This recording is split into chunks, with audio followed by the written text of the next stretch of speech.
할렐루야. 따라합니다. 하나님의 뜻이 아닐 때. 지난주에는 요셉을 알지 못하는 새로운 왕조가 일어나서 이것을 역사학자들은 애굽의 제18왕조라고 이렇게 얘기를 합니다. 히브리인들에 대해서 강력한 인종 말살 정책, 인종 청소 정책을 하죠.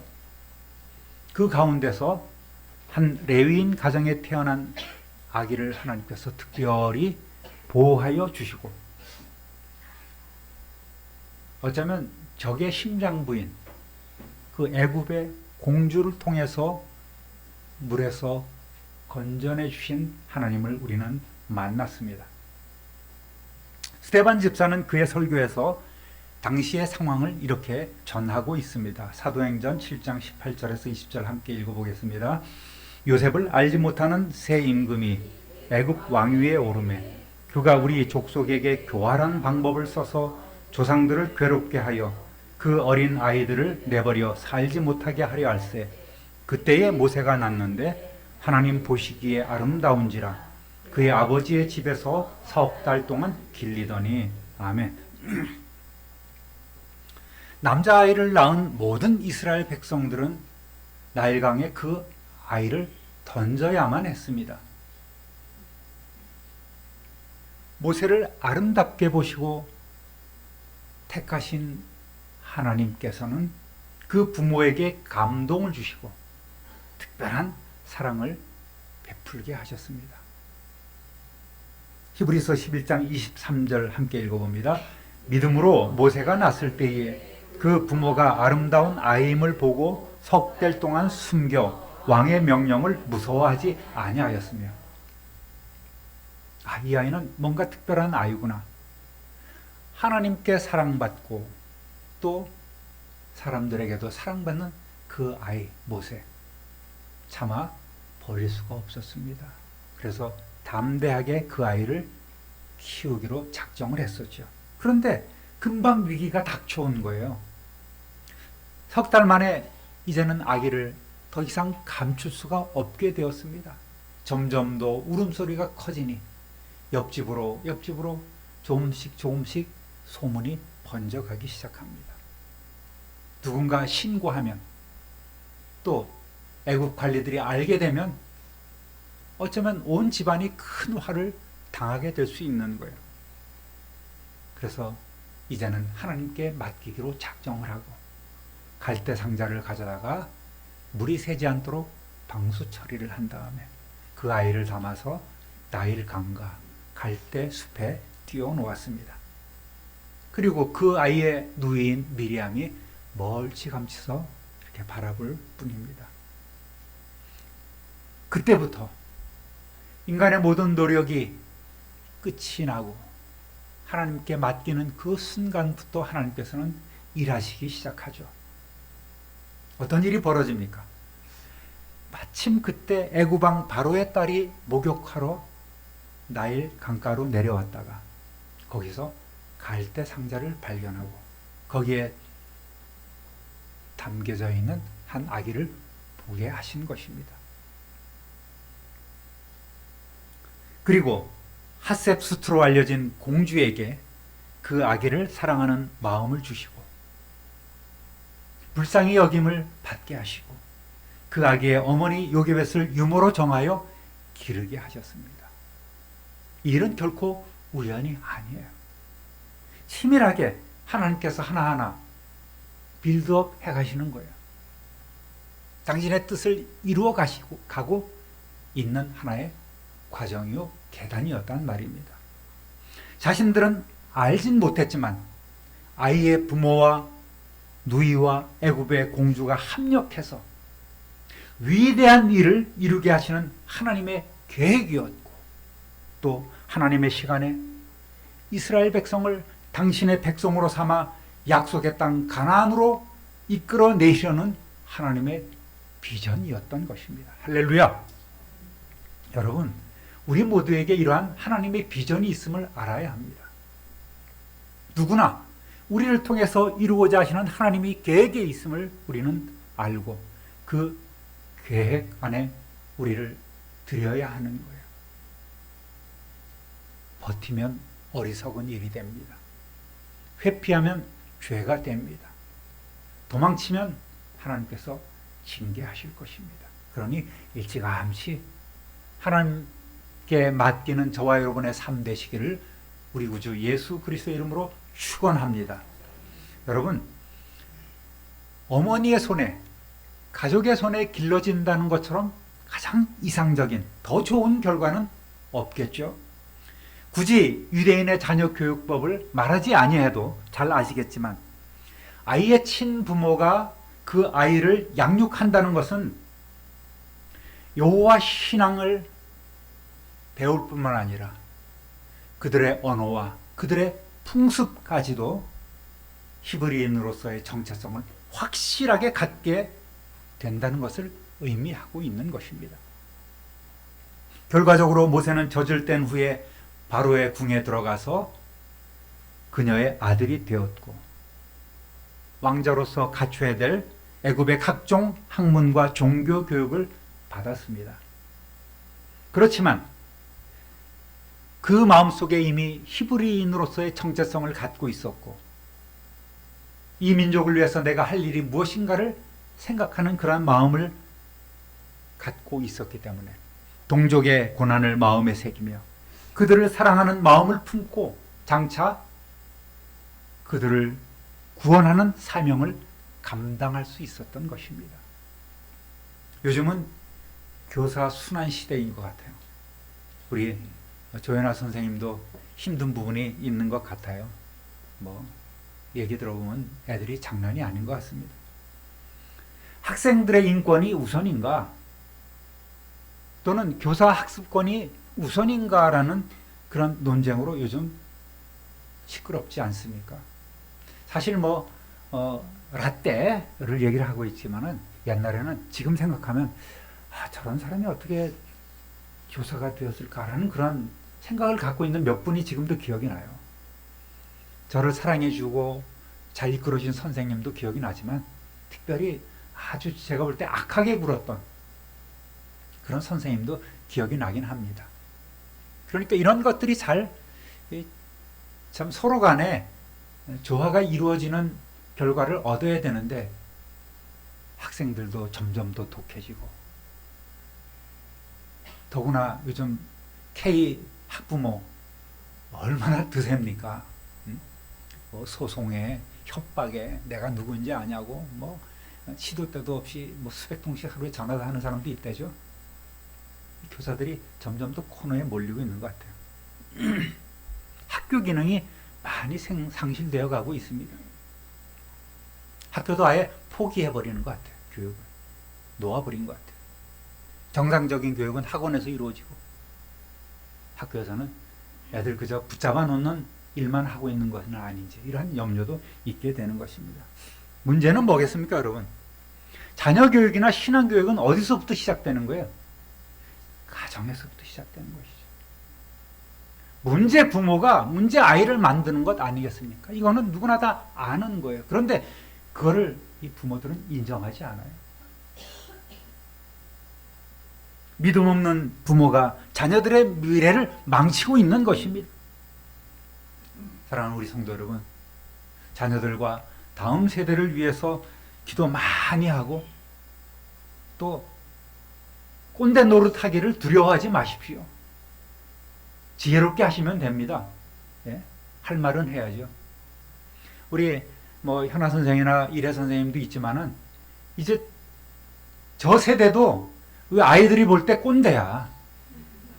그렇잖아요. 선생님 세대잖아요. 그러니까 꼰대 소리 듣는 거예요, 저 아이들도. 그리고 꼰대라고 부르는 지금 이 아이들도 몇 년 있으면 선배 노릇 하면서 꼰대 노릇 하게 될 거예요. 그러니까 하지 말라는 것이 아니라 지혜롭게 잘 해야 될 줄로 믿습니다. 지혜로운 꼰대 되시기를 우리 주님의 이름으로 축원합니다. 할 말은 해야 돼요. 따라합니다. 동족을 돌아보고자. 자, 근데 모세가 장성해서 40살에 이르기까지 과정을 성경은 한 줄도 언급하지 않아요. 출애굽기에 언급하지 않습니다. 그런데 스데반의 설교에 조금 언급돼요. 사도행전 7장 22절 함께 읽어봅니다. 모세가 애굽 사람의 모든 지혜를 배워 그의 하는 말과 하는 일들이 능하더라. 그의 말과 하는 일들이 능하더라. 전설에 의하면 애굽의 어떤 군대 장관으로서도 혁혁한 전과를 세웠다고도 하죠. 그거는 기록으로 남아있는 건 없습니다만,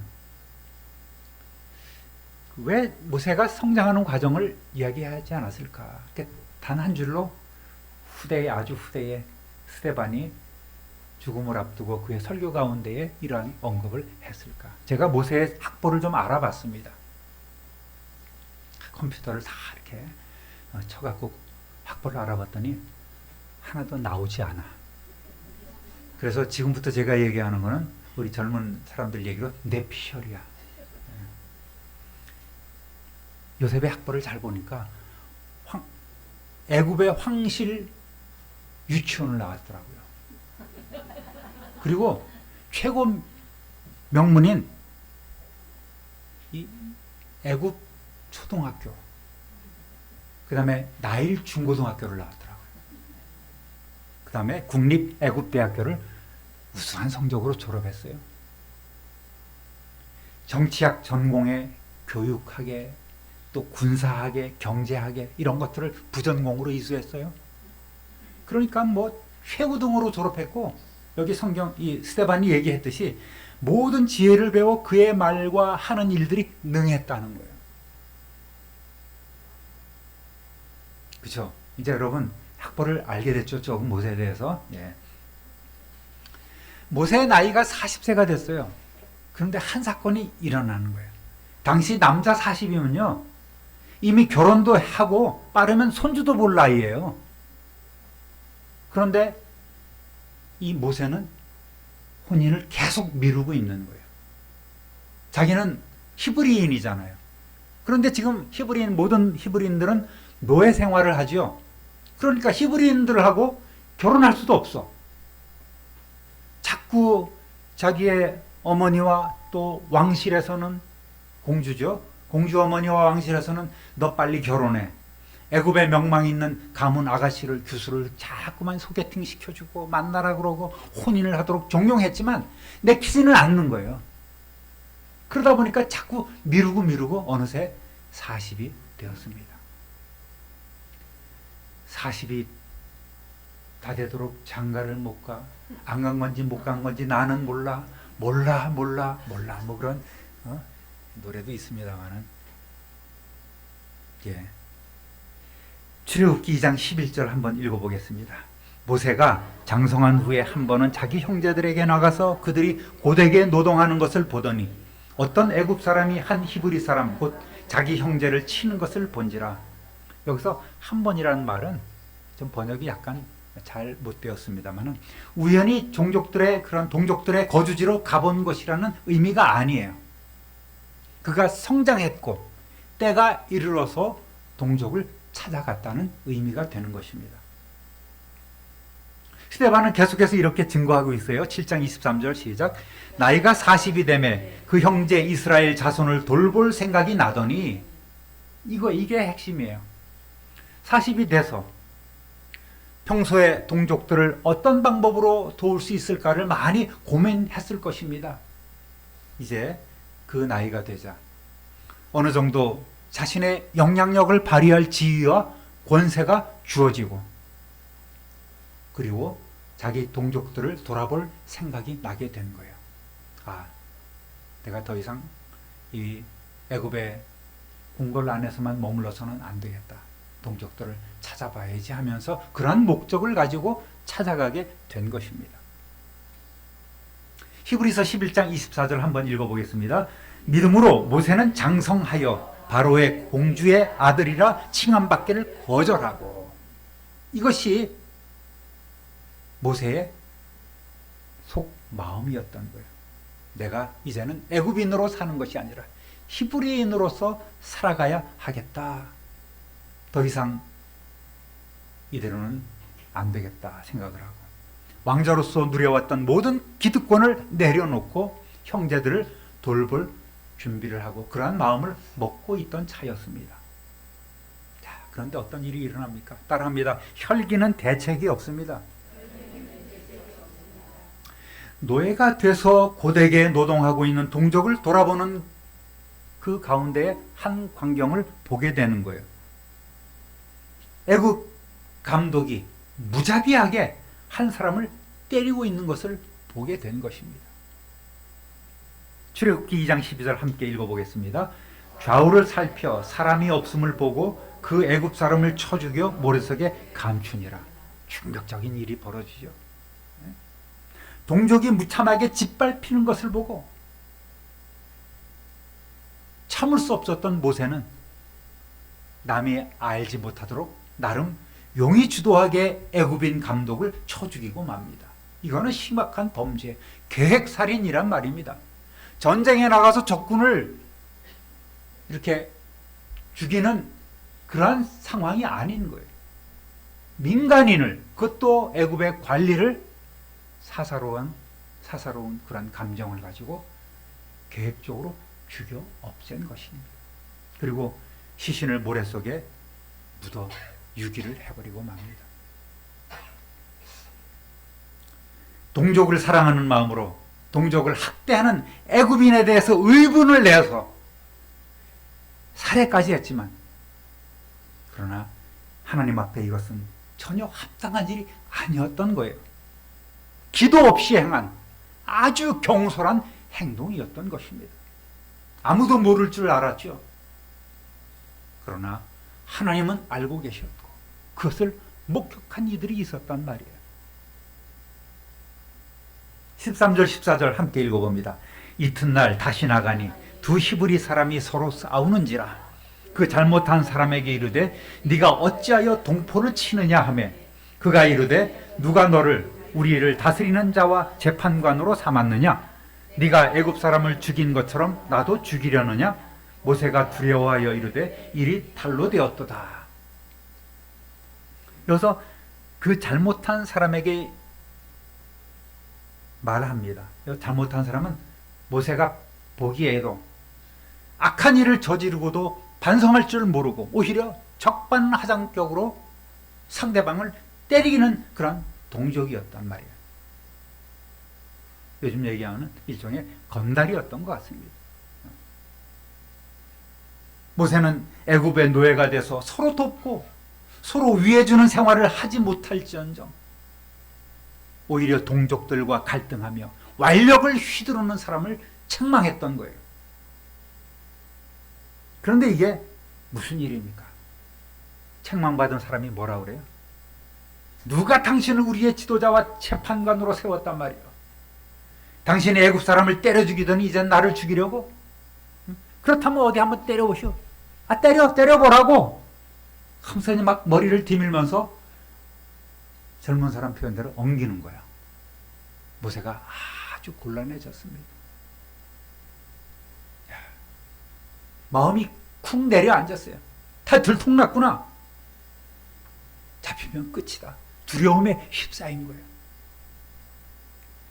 모세가 밤에 몰래 아무도 모르게 행했다고 생각했던 그 일이 밤새 어느새 인터넷을 타고 순식간에 퍼져나간 거예요. 이런 일이 있을 때, 이런 일이 있을 때 쫙 히브리인들 사이에 퍼져나갔습니다. 그렇다면 여러분, 히브리 사람들이 오히려 이 모세에게 고마운 마음을 가져야 될 것 아니겠습니까? 우리 동족을 위해서 그런 일을 저질렀다는 거야. 그래도 쓸만한 사람이구먼. 우리 백성을 생각하기는 해. 그런 생각을 가져야 되는 거예요. 그러나 동족들의 눈에는 평소 모세가 어떻게 비춰졌을까요? 자신들의 어려운 처지를 돌아보지 않고 그저 궁궐에서 호사를 누리며 소일거리로 살아가는 그 모습이 자신들을 대한 반민족 분자로, 민족 반역자로 생각했을 거란 말입니다.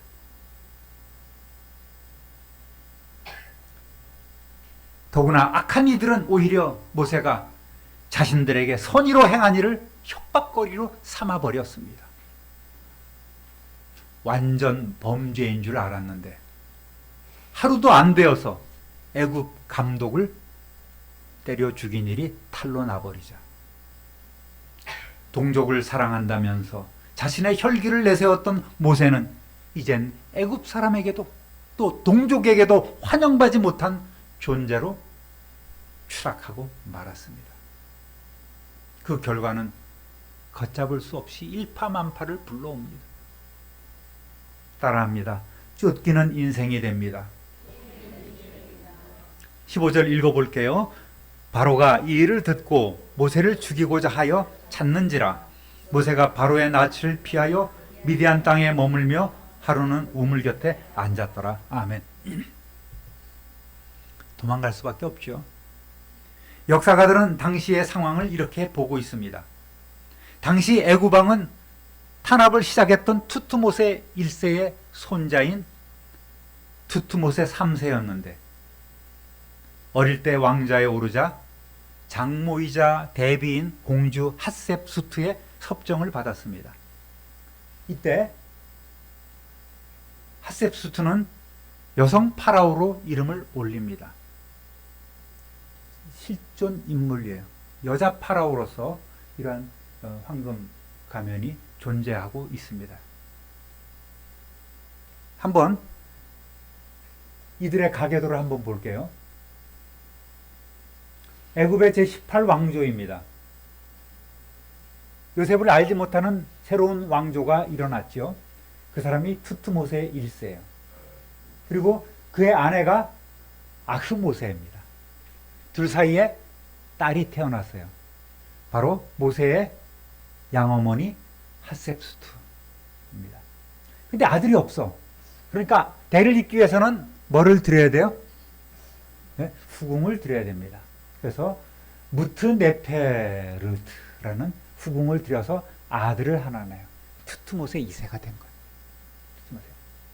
그러니까 이 투트모세 2세하고 자기 딸하고 이때는 뭐 사촌간 근친 결혼이 애굽 왕실을 유지하기 위해서 그들의 정책이었죠. 그러니까 딸 핫셉수트하고 결혼을 시켜.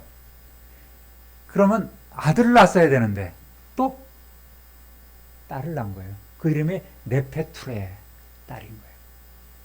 그러면 또 어떻게 해야 돼? 투트모세가 아들을 낳기 위해서는 후궁을 또 드려야 되겠죠. 후궁이 이세트라는 후궁을 들여서 거기에 아들을 낳은 것이 투트모세 3세야. 지금 모세 시대에 이 투트모세 3세. 요때부터 요때 한 40년이 지난 거예요. 그리고 요 왕은 투트모세 1세에서 투트모세 2세로 그 다음에 여성 파라오가 투트모세 3세가 굉장히 어려서 대비이자 이제는 요 뒤에 사이에 난 딸 네피루레하고 투트모세가 또 결혼을 시켜. 그러니까 장모이기도 하고 대비마마이기도 한 거예요. 그죠? 그런데 이 아들이 양아들이 누구냐면 모세였던 거예요. 그러니까 모세도 어쩌면 굉장히 이 왕권에 가까이 있던 사람이에요. 투트모세 3세랑 결혼을 했어요. 여기서 이제 아들이 나서 또 이제 이어지긴 합니다만은 늘 투트모세는 두려움의 존재가 모세가 되는 거예요. 이 뒤에 누가 거대한 히브리 민족이 있어. 지금은 저 사람이 숨을 죽이고 살고 있지만 자기를 향해서 언젠가 이 칼을 들이댈지 모른다는 두려움을 갖고 있었기 때문에 일종의 정치적인 정적이 된 거예요. 이런 것들은 이제 뭐 이집트 왕자나 그런 그 모세 영화 같은 데 보면은 어느 정도 많이 각색이 되어 있긴 하지만 이런 식으로 이제 이야기 전개가 되는 거예요. 그러니까 평소에도 투트모세 3세하고 모세하고 이렇게 갈등이 있었던 것으로 우리는 생각해 볼 수가 있습니다. 대비의 양아들로 대비의 특별한 사랑을 받았던 모세와는 이 투트모세 3세가 서로 자연스럽게 정치적으로 이 정적이 될 수밖에 없는 것이죠. 그러니까 살인사건이 일어났어. 저놈을 내가 제거할 기회가 왔다. 때는 왔다 하면서 모세를 잡아주기로 수배령을 때린 거예요. 모세는 모든 것이 다 탄로 났음을 알고 광야로 36개 주랭랑을 쳐버리고 말았습니다. 저는 이렇게 생각해봐요. 어떤 때는 모세가 이 섣불리 저지른 이 사건으로 인해서 하나님의 구원 계획이 연기되었을지 모른다는 이런 생각을 해봅니다. 무슨 얘기입니까? 10년 정도, 20년 정도 모세가 더 기반을 닦아가며 서서히 히브리 민족에게 스며들어갔다면 히브리 민족이 점점 더 모세를 중심으로 하나가 될 수 있었을 것이고 하나님의 때에 이르러서 온전히 나올 수가 있었지 않았을까 하는 이러한 생각을 가져보는 거예요. 그만한 능력과 자질을 이 모세는 갖고 있었던 거죠. 그런데 섣불리 이 살인사건으로 말미암아 모든 것이 다 수포가 되어버렸고 어쩌면 하나님의 계획도 틀어졌을지 모른다는 생각을 해봅니다. 그저 가만히 기다리며 기도하면서 민족을 도울 하나님의 시간을 기다렸으면 어땠을까라는 이러한 생각을 해보는 것이죠. 어쨌든 목숨이 위태로워지자 모세는 광야로 도망갑니다. 여러분, 바로의 낯을 피하면 누구를 만나게 돼요? 광야에서 기다리고 계시는 하나님을 만나뵈게 되는 거예요. 우리가 세상 여러 문제를 만났을 때에 우리는 우리의 얼굴을 하나님께로 돌려야 합니다. 하나님께로 나가야 합니다. 그러면 하나님은 우리를 만나주시고 우리의 모든 문제를 해결해 주시는 줄로 믿습니다. 그것을 우리는 연단이라고 표현하고 있어요. 하나님은 모세를 모세 스스로가 아닌 당신의 손에 붙잡혀 쓰임받는 도구로 사용하시기로 작정하셨습니다. 그래? 너 잘 만났다 이놈. 이리 와. 그래서 40년 동안이나 광야에서 훈련을 시키시는 거예요. 이 사건 역시 하나님께서 모세의 범죄가 드러나게 하시고 그를 연단하시고자 미디안 광야로 불러내신 것. 미디안 광야로 모세를 초청한 사건이었단 말입니다. 마가복음 1장 12절 함께 읽어보겠습니다. 성령이 곧 예수를 광야로 몰아내신지라. 이 모세가 도망친 사건은, 쫓겨난 사건은 마치 성령께서 공생애를 준비하시면서 세례를 받으신 예수님을 광야로 몰아내시고 아사설의 염소의 모습이지요. 40일을 금식 기도하면서 시험을 통과하게 하신 것처럼 하나님께서는 모세를 광야로 불러내시고 40년 동안 미래 장차 당신의 백성을 구원하실 도구로 다듬어 가신 것입니다. 사랑하는 우리 참빛누리교회 성도 여러분, 우리는 때로 기도보다는 내 생각을 앞세워서 행하며 그것이 정의이고 그것이 사랑인 줄로 착각할 때가 있습니다.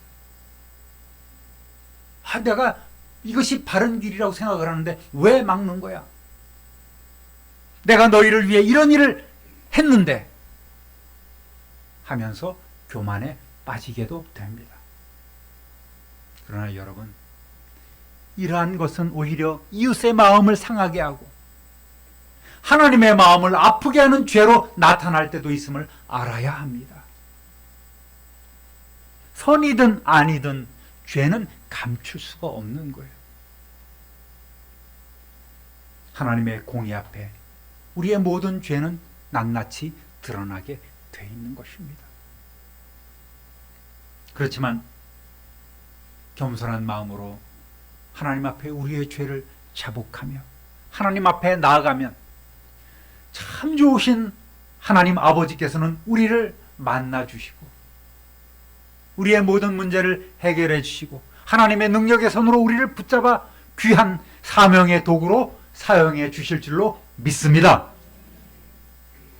오늘 이후로, 말씀을 받은 오늘 이후로 기도보다 앞서지 말고 늘 성령님의 도우심을 구하며 가족 사랑,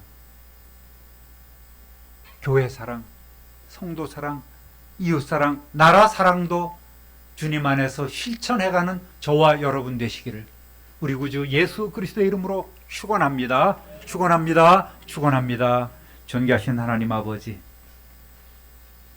하나님의 뜻대로 행하지 아니하고 인간의 생각으로 일을 저지른 모세는 결국 도망치는 인생이 되고 말았음을 오늘 말씀을 통해서 보았습니다. 원하옵기는 우리의 고집과 우리의 독선으로 선을 행한다고 하면서 이웃과 하나님께 아픔을 주는 일들이 결코 있지 아니하도록